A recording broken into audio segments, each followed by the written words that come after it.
একটি হারানো বিজ্ঞপ্তি। গত 2024 সালের 5 আগস্ট 70 বছর বয়সী একজন দাদি হারিয়ে গেছে।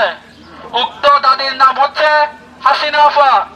যদি কোনো হৃদয়বান ব্যক্তি হাসিনা আফার সন্ধান পান তাহলে আমাদের বরাবর যোগাযোগ করতে পারবেন।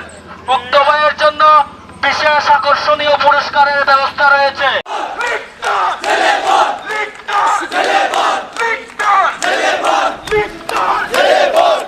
আজকে হাসিনা রায় ঘোষণা হবে, এটাকে কেন্দ্র করে দীর্ঘদিন ধরে, বেশ কয়েকদিন ধরেই আওয়ামী লীগ বাংলাদেশে অরাজকতা সৃষ্টি করেছে। বিশেষ করে তারা গুপ্ত হত্যা, এরপরে বিভিন্ন জায়গায় ককটেল বোমা ফোটাচ্ছে। তো এটাকে প্রতিহত করবার জন্য ছাত্র শিবির অতীতের ন্যায় তার প্রতিষ্ঠা লগ্ন থেকে ছাত্র শিবির বাংলাদেশের প্রতিটা গণতান্ত্রিক এবং নিয়মতান্ত্রিক আন্দোলনে সংগ্রাম করে এসছে। বিশেষ করে ছাত্র শিবির বিগত 16 বছর ফ্যাসিবাদ বিরোধী আন্দোলনে রাজপথে সক্রিয়ভাবে অংশগ্রহণ করেছে, ভূমিকা পালন করেছে।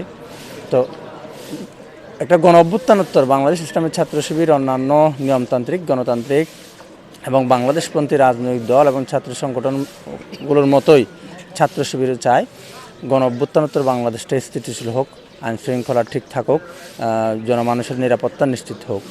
যেহেতু লীগ কয়েকদিন ধরে বাংলাদেশে অরাজকতা করে এসছে, আমরা আশঙ্কা করছিলাম আজকেও অন্যান্য এলাকার নিয়ে কক্সবাজারও ছাত্রলীগ যুবলীগ মিছিল করবে, পিকেটিং করবে, বোমা ফোটাবে, ককটেল ফোটাবে।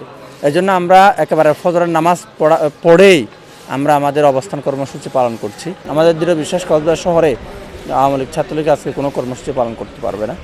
তো আমরা সারাদিনই আছি ইনশাআল্লাহ।